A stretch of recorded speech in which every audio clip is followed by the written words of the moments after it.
going to post a new video. Yes, this is underneath a 2001 Porsche Boxster S, and it's a Tektronix automatic, and I did an automatic transmission fluid change. So this is what I purchased, 5 liters, takes roughly 3.5 with what I did. Here's the pump. This pops up out of there and this screws on there.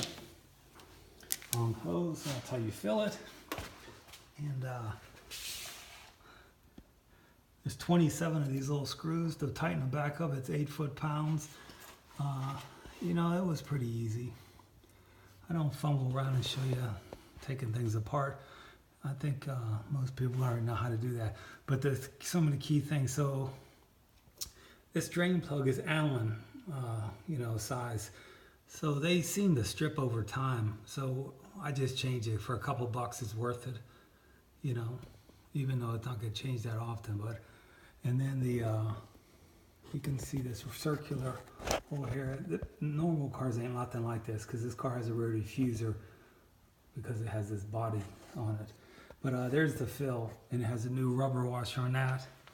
And then the tool to get that off is this.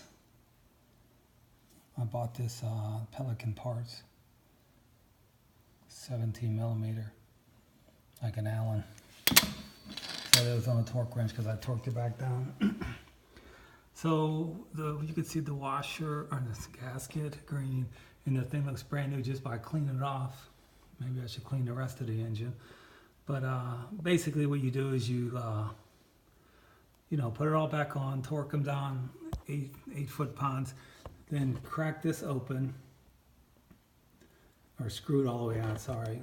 It screws out like a big Allen, almost like a big Allen screw kind of thing. Screw it all the way out of there, fish this hose up through there, and on an angle.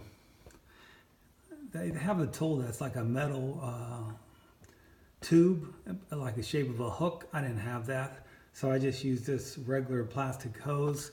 And what I did is I made this end, it's kind of hard, pointed.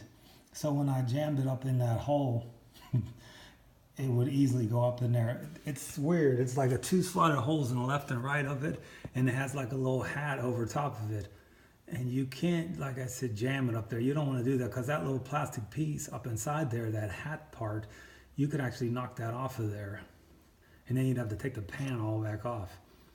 Another thing is you don't want to fish up there too much because there's a lot of sensors back here. It's probably 6 or 7 electrical connectors. You don't want to knock one of those off. So it took a little fumbling around to get that up in there. And then I pumped it like probably 50, 60 times to get like 2.5 liters in there. Then fired the car up, let it come up to operating temperature, 30 to 40 degrees Celsius by pointing the infrared Harbor Freight, you know, little gun thing to check the temperature back here, and put it in each of the gears, you know, neutral, reverse, park, drive for 10 seconds. And then, you know, kept pumping and filling it up until it was steady stream coming out of there. And then I stopped it and then waited for it to slow down to just like a couple drips. And I think that's it.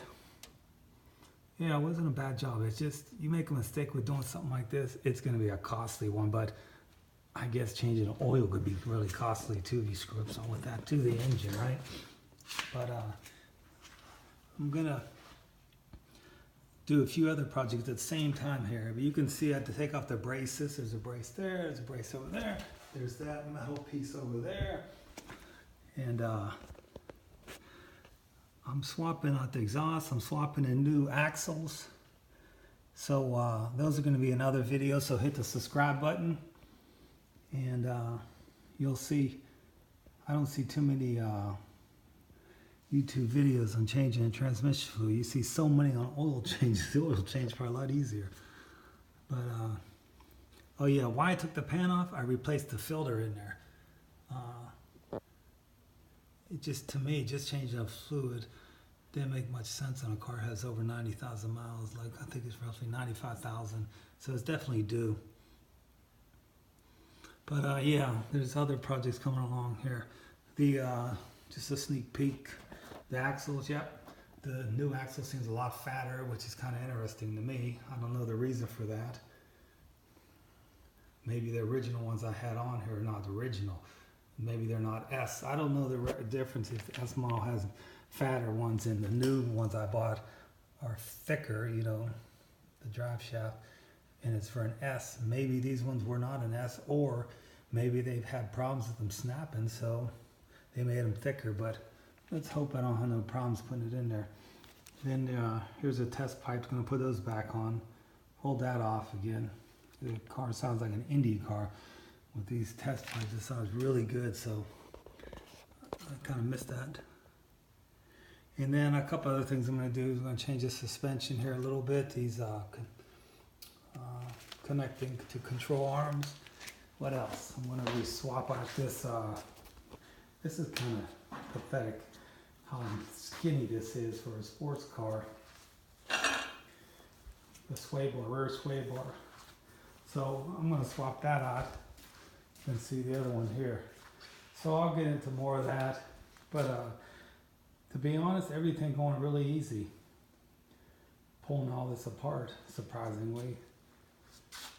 Yeah, hit the subscribe button and you'll see some more progress here. I hope I help you guys out, guys and gals, with your car, even though top side, yours looks a lot different than mine. All right, see y'all later.